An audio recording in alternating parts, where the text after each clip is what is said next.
para ser nuestro Maestro y que enseñas los caminos de la verdad. Las palabras que oímos de ti son espíritu y son vida. Pero ¿quién es digno de abrir el libro rompiendo el sello? Tú solo, tú que diste tu vida por nosotros y nos compraste para Dios con tu sangre. Danos a conocer los misterios del reino de Dios y las inagotables riquezas de tu corazón.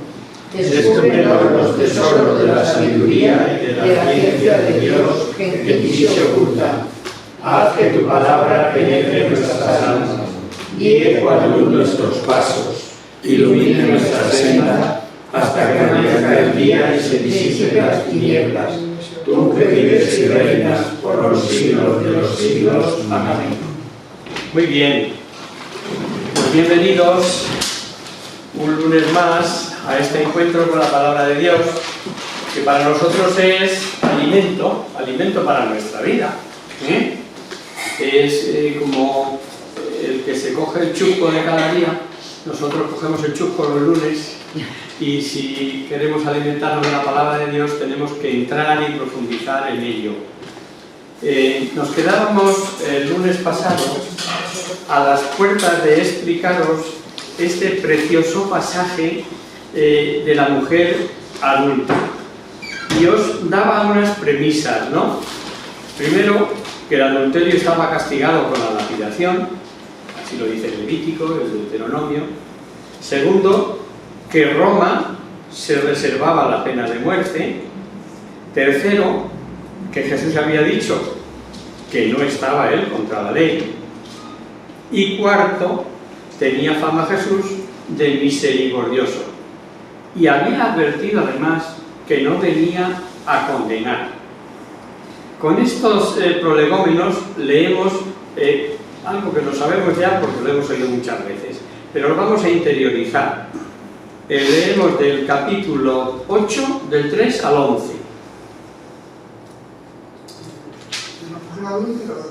Sí. Los maestros de la ley y los fariseos le llevaron una mujer sorprendida en adulterio. La pusieron en medio y le dijeron: Maestro, esta mujer ha sido sorprendida en flagrante adulterio. En la ley de Moisés mandó apedrear a estas mujeres. ¿Tú qué dices? Decían esto para probarlo y tener de qué acusarlo, pero Jesús, agachándose, se puso a escribir con el dedo en el suelo. ¿Sigo? Sigue. Como insistían en la pregunta, se alzó y les dijo: El que de vosotros no tenga pecado, que tire la primera piedra. Y agachándose otra vez, continuó escribiendo en el suelo. Al oír estas palabras, se fueron uno tras otro, comenzando por los más ancianos, y se quedó Jesús solo con la mujer allí en medio. Entonces Jesús se alzó y le dijo: Mujer, ¿dónde están? Ninguno te ha condenado.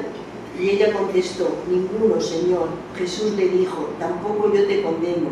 Vete y no peques más. Vete y no peques más. Para que veáis cómo entre los sabios hay opiniones para todo.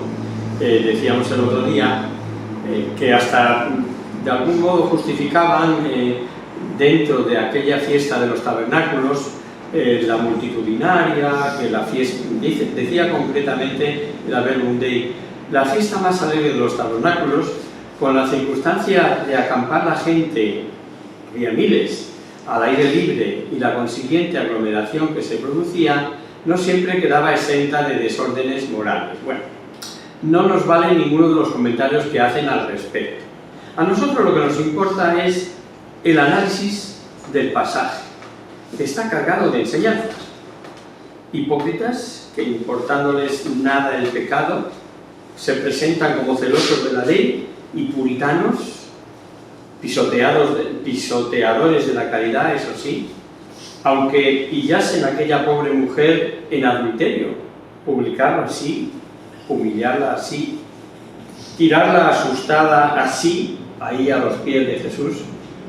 Eso, si como algunos escrituristas opinan, no lo habían provocado, porque la cuestión no tenía escapatoria y lo tenían bien urdido. Si perdonaban, tú, defensor de la ley. Si por el contrario condenaba y la apedreaban, primero los romanos pedirían cuentas. Y por otro lado, ¿dónde está tu bondad? ¿Dónde tu misericordia?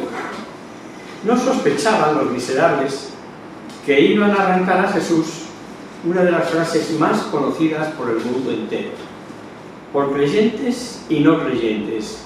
Testimonio, por otro lado, de la inteligencia de Jesús. El que esté libre de pecado. El final es una estampa digna de ser reproducida por cualquier buen pintor o poeta, y digna, por supuesto, de ser meditada por quien se sienta pecador. Pues dice San Agustín: quedaron solos estos dos, la miseria y la misericordia. Jesús no vino a condenarnos, eso está muy claro, pero nos preguntamos, ¿qué escribía en el suelo? Bueno, si leéis los comentaristas, los hay para todos los gustos. Desde palabras que pudieran hacerles pensar, como la profecía de Jeremías en 17:13, en donde exalta que Yahvé es la fortaleza, que quienes lo abandonan, etc. Un poco largo, ¿no? Otros, que lo que escribía de verdad era una relación de ciertos pecados en los que podían estar contenidos los acusadores. Otros, nada en concreto, sino demostrar que se desentendía de la acusación. Pero parece significativo el que se fueran esfumando uno a uno, y empezando, dice, por los primeros, los más mayores, los viejos, como decía un amigo, un niñito de catequesis. Y es que ya soy viejo, dice, no, eres mayor. Bueno, muchas gracias. Diremos finalmente que nada hay en contra de este pasaje desde el punto de vista histórico. Al contrario, visto su comienzo, lleva el sello de la verdad y no presenta la más mínima huella de intervención tardía. Vamos, que podemos pensar que esto que se escribió así, sucedió así. Las siguientes enseñanzas de Jesús fueron dadas junto al gazofilacio del templo. Esto del gazofilacio, ¿a qué os suena? ¿A qué os suena? Nos situamos, os digo, es el lugar donde se guardaba el tesoro del templo, ¿no? Según la Mishnah, la tradición oral judía, había 13 grandes trompetas, cepillos, que acababan en la sala del tesoro. Se metía allí por la boca de la trompeta, así hasta 13, y caía adentro todo lo que depositaban, ¿no? En el atrio de las mujeres, los días 1 y 8 de los tabernáculos, ardían 4 fenomenales candelabros de oro de más de 25 metros. Este es el atrio más exterior, anterior al de los gentiles, el de las mujeres, ¿no? Y los hombres llevaban teas encendidas, mientras los levitas entonaban salmos relacionados con la columna de fuego y humo, la nube, que era presencia de Dios entre ellos desde la época del desierto. Así, Él es la luz que deben aprovechar. Pero sigamos leyendo. Estábamos en el 8, leemos ahora del 12 al 18. Jesús les habló de nuevo. Yo soy la luz del mundo. El que me sigue no andará en las tinieblas, sino que tendrá la luz de la vida. Dijéronle pues los fariseos: tú das testimonio de ti mismo, tu testimonio no es válido. Jesús les contestó: aunque yo dé testimonio de mí mismo, mi testimonio es válido, porque sé de dónde viene y a dónde voy. Pero vosotros no sabéis de dónde vengo o a dónde voy. Vosotros juzgáis según la carne. Yo no juzgo a nadie. Y aunque yo juzgue, mi juicio es fidedigno, porque no estoy solo, sino yo y el que me envió. Y en vuestra misma ley está escrito que el testimonio de 2 personas es válido. Soy yo quien doy testimonio de mí mismo, pero también da testimonio de mí el Padre que me envió. Es una verdadera enseñanza que es una revelación. Y esta enseñanza, muy repetida en los profetas de Isaías, de Baruch, en fin, la mayoría de los profetas, se explica la manifestación de Simeón cuando tuvo la revelación de que tenía en sus manos el Mesías Salvador. lo ha leído el Padre en la misa de esta tarde, ¿no? Doy gracias porque mis ojos han visto la luz, han visto tu Salvador, luz para alumbrar a las naciones y gloria de tu pueblo Israel. Y en este texto hay que comprender la sensación de los oyentes al oír que Él es la luz. Fijaos como todo tiene una conexión. Yo soy la luz. Luego quien le sigue no anda en tinieblas y tendrá luz, que es luz de vida. Lo que ya estaba sintetizado en el prólogo del Evangelio de Juan, como lo leímos, ¿no? Por otro lado, la ley decía que el testimonio exige 2 testigos. Deuteronomio 17:6. No valía un solo testimonio. Y la Mishnah decía que no se puede creer a uno que testifique sobre sí mismo. O sea, que juzgando de tecas abajo, juzgando según apariencias, según la carne, como dice el texto, el testimonio de Jesús no les valía. Pero como es Dios, debió bastarles. No obstante, testifica también el Padre. ¿Habrá, pregunto, mejor claridad sobre la divinidad de Cristo, y la diferenciación de las 2 personas? No. La Iglesia no se equivoca ni inventa verdades, sino que son verdades reveladas. Ahora sí podemos entender lo que hemos leído. Jesús, al decir que el Padre testifica, se refiere a las obras: dar vista a los ciegos, curar leprosos, resucitar muertos. Vamos a recordar una cita del capítulo 5, que decía ya un poco antes. Del 5 leemos 20 y 23. Releemos, porque ya lo leímos en su momento.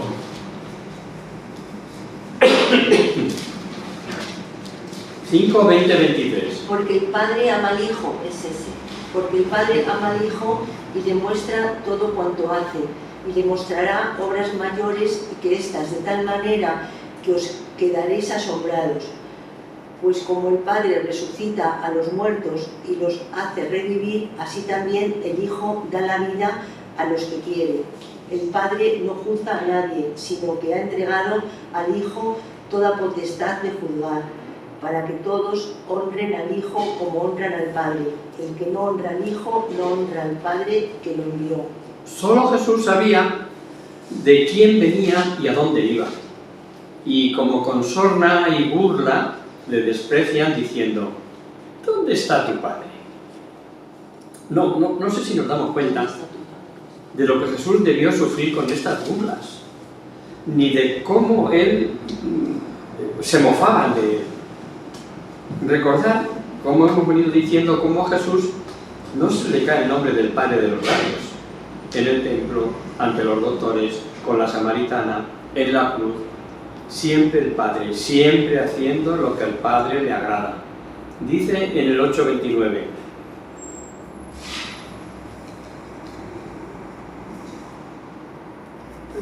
El Hijo está conmigo, no me ha dejado solo, porque yo hago siempre lo que es de su agrado. No me ha dejado solo, porque yo hago siempre lo que es de su agrado. El amor Padre, Hijo y Espíritu Santo es infinito. ¿Podemos comprender lo que tuvo que sufrir Jesús ante estas burlas? La respuesta es impresionante y válida a través de los siglos para tanto intelectual y tanto sabio que se siguen mofando de Dios. 8:19. 39. 19. Del 8. Entonces le dijeron: ¿dónde está tu Padre? Jesús respondió: ni a mí ni a mi Padre conocéis. Si me conocierais a mí, conoceríais también a mi Padre. Conoceríais también a mi Padre. Hay algo a continuación muy importante. ¿Por qué San Juan, ante esta respuesta de Jesús, dice que si no le prendieron era porque no había llegado su hora? Qué tremenda blasfemia vieron en esas palabras para considerarlos reos de muerte. Claro, para ellos se hacía igual a Dios. Hay que matarlo. Si conocerle a Él es conocer al Padre, Y una vez más veréis que el Evangelio de San Juan es una continua revelación de Jesús es Hijo de Dios. Aunque de la misma época, tal vez otro día, Jesús había hablado así a los incrédulos. Vamos a leer otros 9 versillos, del capítulo 8, del 21 al 30. De nuevo les dijo Jesús: yo me voy, vosotros me buscaréis, pero moriréis en vuestro pecado. A donde yo voy no podéis venir vosotros. Decían los judíos: ¿acaso se va a suicidar? Puesto que dice: a donde yo voy no podéis venir vosotros. Pero él seguía diciéndoles: vosotros sois de aquí abajo, yo soy de allí arriba. Vosotros sois de este mundo, yo no soy de este mundo. Os he dicho que moriréis en vuestros pecados, porque si no creéis que yo soy, moriréis en vuestros pecados. Preguntábanle pues: ¿quién eres tú? Jesús les contestó: el principio, lo que ahora os estoy diciendo. Muchas cosas tengo que decir y juzgar acerca de vosotros, pero el que me envió es veraz, y lo que yo oí de él, eso es lo que digo al mundo. Ellos no comprendieron que les estaba hablando del Padre. Jesús añadió: cuando levantéis el alma en alto, cuando levantéis en alto al Hijo del Hombre, entonces conoceréis que yo soy y que nada hago por mi cuenta, sino que conforme a lo que el Padre me enseñó, así hablo. Y el que me envió está conmigo, no me ha dejado solo, porque yo hago siempre lo que es de su agrado. Mientras él decía estas cosas, muchos creyeron en él. Muchos creyeron en él. Pero el pasaje, hay 2 ocasiones en que dice su nombre de nuevo. Ese yo soy. Ese yo soy. Toda esperanza judía estaba puesta en la venida del Mesías. Y en tiempos de Jesús, la expectación, podemos suponer, era máxima. Como era él y le rechazaron, morirían en su pecado. Recordad, esto ya es viejo, para ver luz y abrir los ojos. Si rechazan la luz y cierran los ojos, no hay salida, no hay solución. Ese precisamente es el pecado contra el Espíritu Santo, el de no considerar que yo tengo pecado ni quiero reconocer mi pecado, o dicho de otra manera, el que no quiere ser perdonado, ¿no?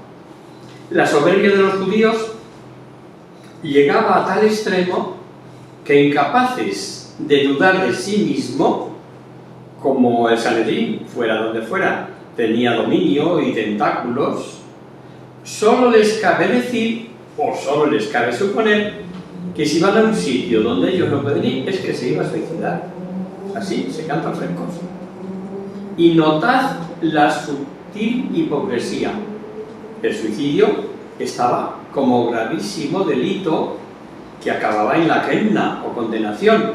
Y claro, allí es ellos donde no podían ir ellos. ¿Cómo iban a ir ellos si son los judíos, si son los elegidos? Ellos eran de una conducta intachable. Y de nuevo vemos a Juan, que Juan emplea el yo soy, en este caso repetidamente, el nombre divino revelado a Moisés de Dios. Les dicen: ¿quién eres tú? ¿Les podía decir más de lo que estaba diciendo? Los versículos que hemos leído son de difícil interpretación, a ver si os ayuda a la aclaración. Ellos decían: ¿tú quién eres?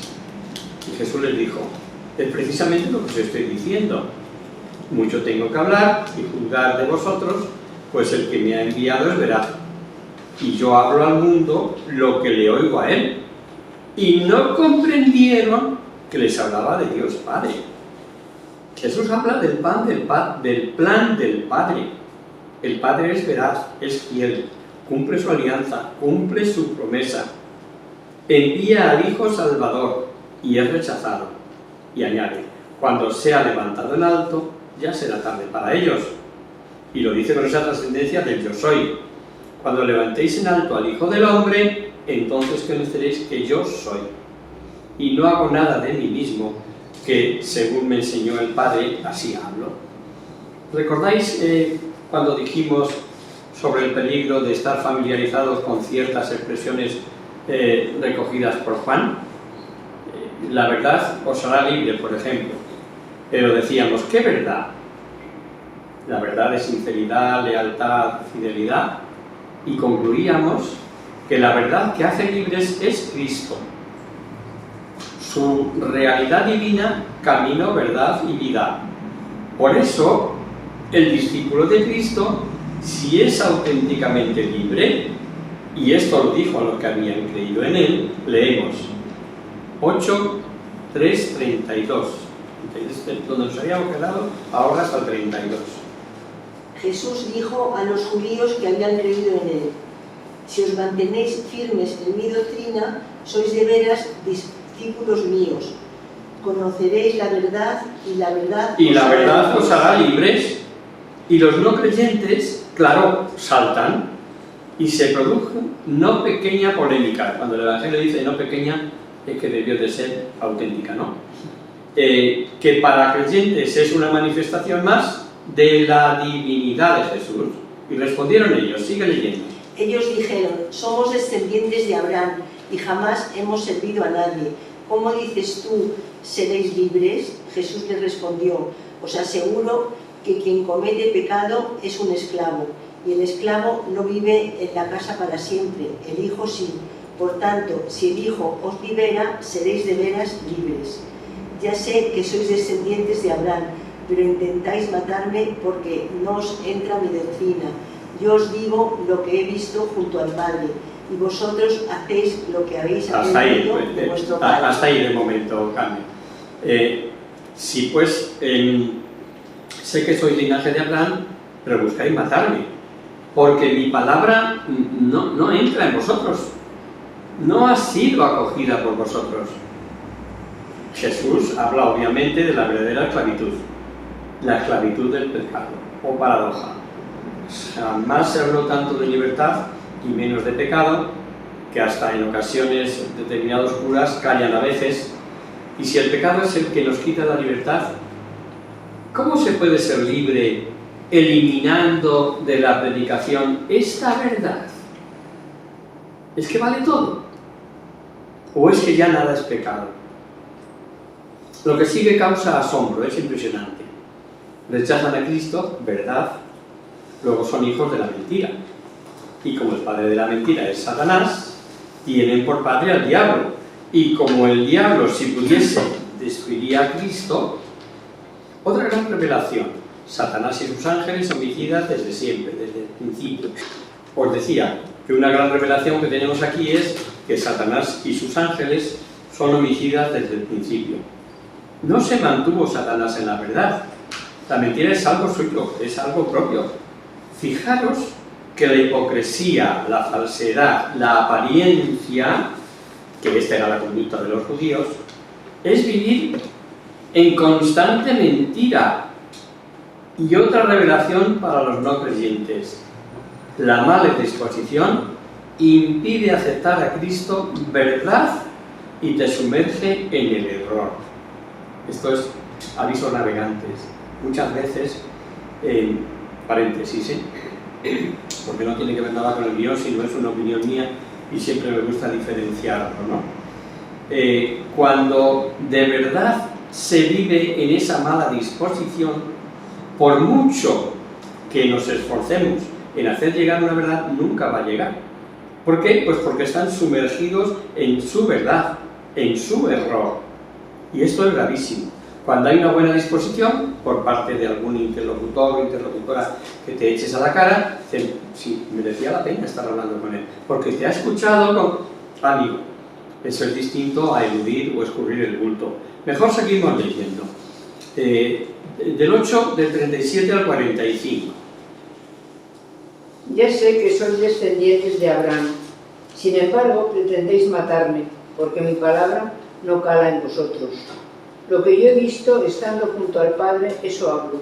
Y vosotros haced lo que habéis oído a vuestro Padre. Ellos le respondieron: nuestro Padre es Abraham.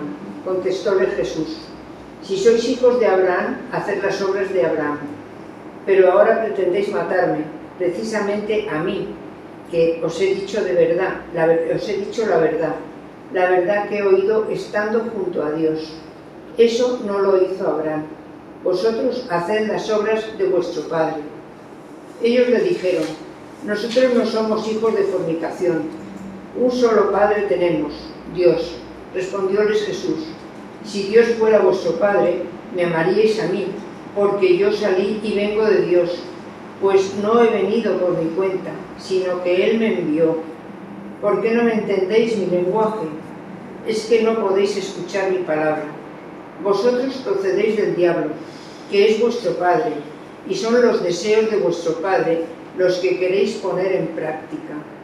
Él fue homicida desde el principio, y no se mantuvo en la verdad, porque no hay verdad en él.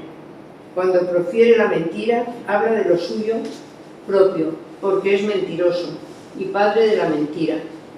Pero a mí, porque os digo la verdad, no queréis creerme. Porque os digo la verdad, no me creéis.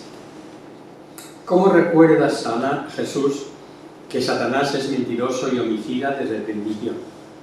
Es terrible. Es terrible que precisamente por decir la verdad no se crea. Nos habla Juan aquí de algo anterior, al hablar del principio, de la caída de los ángeles, tal vez, así lo consideran algunos santos padres, ¿no? Y Jesús les lanza un reto para que cualquier intencionado debería valer. Leemos el 46. ¿Quién de vosotros podrá acusarme con razón de que he cometido alguna falta? Si digo verdad, ¿por qué no me creéis? Si digo la verdad, ¿por qué no me creéis? Pero no son de Dios, rechazan a Dios, por eso no escuchan, sigue. El que es de Dios acepta las palabras de Dios. Vosotros no las aceptáis porque no sois de Dios. Porque no sois de Dios. Acusarlos de no ser verdaderos adoradores y de ser empujados por Satanás, de odiar al Redentor hasta querer matarle, denunciando así sus ocultas intenciones, era insufrible. Y viene el insulto, que no se saben resistir, que no hay argumentos, y entonces se empieza insultando, le dicen samaritano, endemoniado. Lee el 48. Los judíos le replicaron: con razón decimos que eres samaritano y que estás endemoniado. ¿Os habéis dado cuenta de que San Juan continuamente, constantemente habla de la vida, pero vida eterna, vida de la gracia? Sigue. Jesús contestó: yo no estoy endemoniado, honro a mi Padre, pero vosotros me deshonráis a mí. Yo no busco mi honor, hay quien lo busca y él hará justicia. Os aseguro que el que guarda mi palabra nunca morirá. Nunca morirá. Abraham y los grandes profetas anunciaron nueva vida, pero no la dispensaban ellos. Cristo sí. Los enemigos, llegados hasta aquí, no soportan más. Ahora sí, ¿por quién te tienes? Esa es la pregunta. 8:52. Los judíos le dijeron: ahora estamos seguros de que estás endemoniado. Abraham y los profetas murieron, y tú dices: el que guarde mi palabra nunca morirá. ¿Es que eres tú más que nuestro padre Abraham, que murió? Y los profetas también murieron. ¿Por quién te tienes? ¿Por quién te tienes? ¿Quién pretendes ser?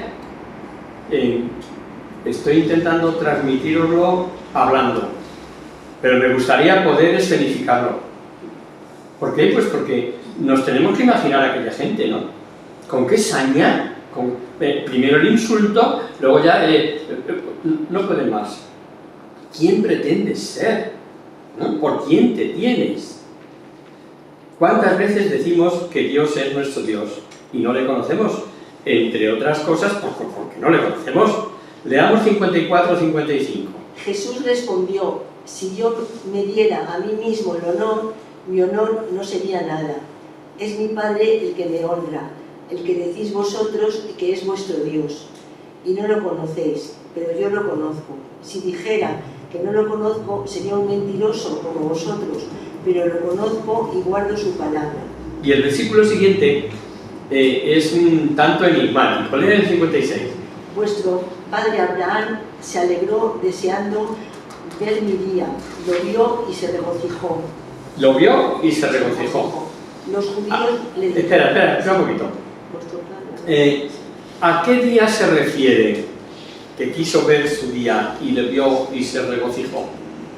Pues según San Agustín se refiere a la encarnación, según San Juan Crisóstomo a la pasión y San Cirilo, por ejemplo, a las dos cosas. ¿Tuvo Abraham especial revelación? Porque sí sabemos que muchos lo desearon, ¿no?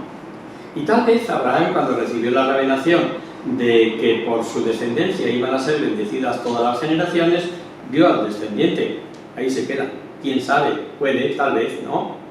Pero el versículo 57 que hemos leído tiene mucha gracia. Jesús no dice haber visto a Abraham, sino Abraham a él. Lo acabamos de leer. Le dijeron entonces los judíos, el 57. Los judíos le dijeron, no tienes 50 años y has visto a Abraham. ¿No tienes 50 años y has visto a Abraham? Jesús les dijo, os aseguro que antes que naciera Abraham existo yo. Como daban por imposible que el patriarca hubiese visto a Jesús, lo dan por imposible haciendo números. Y dicen números redondos, pero no tiene 50 años. El final es solemne, ¿no? En verdad os digo que antes que Abraham existiera, existo yo.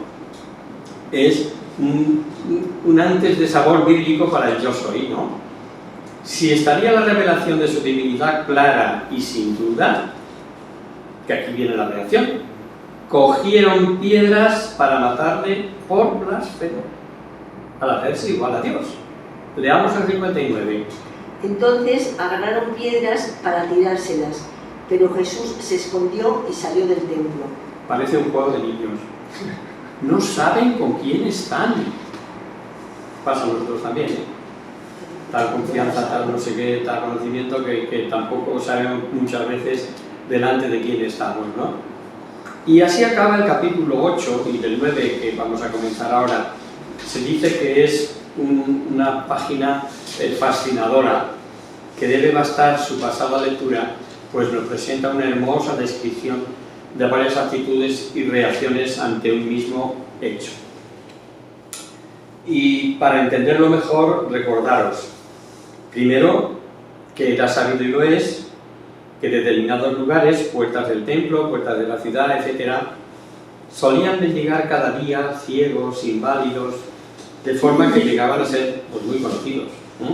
El cojo de la parroquia no sé quién, sí, la mujer que se pone igual que hoy, ¿no? Y si a un ciego de nacimiento, en la mayor parte de los casos, le arreglamos los ojos, damos vista, su semblante, sin dejar de parecernos, nos resulta un tanto extraño. Os recuerdo aquí a los operados de astigmatismo y que ahora ya los ves sin gafas. Y más si son personajes públicos y han salido por la tele, pero este señor no tenía gafas. Lo primero que te surge, ¿no? O esta señora. Y tercero, una creencia popular era que la saliva tenía propiedades curativas. Y con estas advertencias vamos a leer otro pasaje ya, para ir ganando tiempo. 9 del 1 al 12. Al pasar vio a un ciego de nacimiento y le preguntaron sus discípulos: Rabí, ¿quién pecó para que éste naciera ciego, él o sus padres? Contestó Jesús: ni él pecó ni sus padres, sino que esto es para que se manifiesten las obras de Dios en él. Mientras es de día, tenemos que trabajar en las obras de aquel que me envió. Llega la noche, cuando nadie puede trabajar.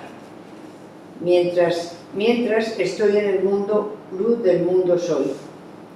Dicho esto, escupió en tierra, hizo barro con la saliva, aplicó el barro a los ojos del ciego y le dijo: ve a lavarte a la piscina de Siloé, que significa enviado. Fue pues y se lavó, y volvió obtenida ya la vista. Los vecinos y los que de antes le conocían, pues era un mendigo, decían: ¿no es este el que estaba sentado pidiendo limosna? Unos decían: sí es este. Otros replicaban: no, sino otro que se le parece. Pero él afirmaba: sí, yo soy. Entonces le preguntaban: pues ¿cómo te fueron abiertos los ojos? Él respondió: ese hombre que se llama Jesús, Hizo barro, me lo untó en los ojos y me dijo: ve a lavarte a Siloé.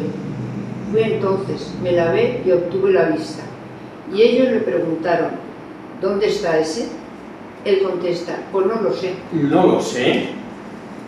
Una errónea creencia popular, fomentada por los propios rabinos, era que todo padecimiento físico era consecuencia de un pecado personal o de sus progenitores. Y esta creencia aún latía en tiempos de Jesús. Incluso hoy, en algunos campos, lugares o aldeas escondidos, ¿no? A pesar de que los profetas habían denunciado ya este error, tanto Jeremías como Ezequiel.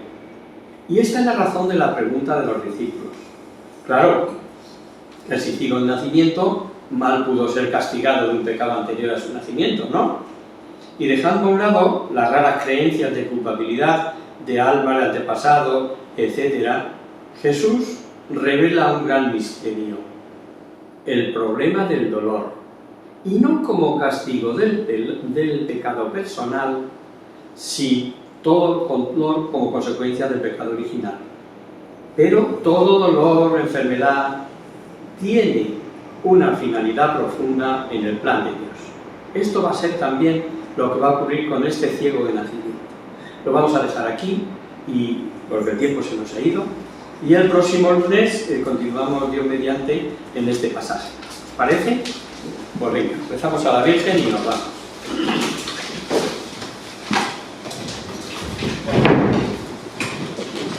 En el nombre del Padre, del Hijo y del Espíritu Santo. Amén. Virgen, bella como la luna, delicia de la cielo, cuyo rostro sería los ángeles. Haz que nosotros, sus hijos, nos parezcamos a ti, y que nuestras almas reciban el rayo de esa belleza tuya, que no decae con los años, sino que brilla de caridad. María, el sol del cielo, despierta la vida frente a la muerte, elimina los espíritus en que haya tinieblas. Reflejándote el rostro de los hijos, concédenos un destello de tu luz y tu fervor. María, poderosa como un ejército, concede nuestras vidas de gloria. Somos tan débiles y nuestros hijos se nos dan mas con tu bandera nos sentimos seguros de defender. Él reconoce por él el bien y teme la majestad de miradas. Sálvanos, María, bella como la luna, única como el sol, temible como un ejército ordenado, levantad en pie de guerra, no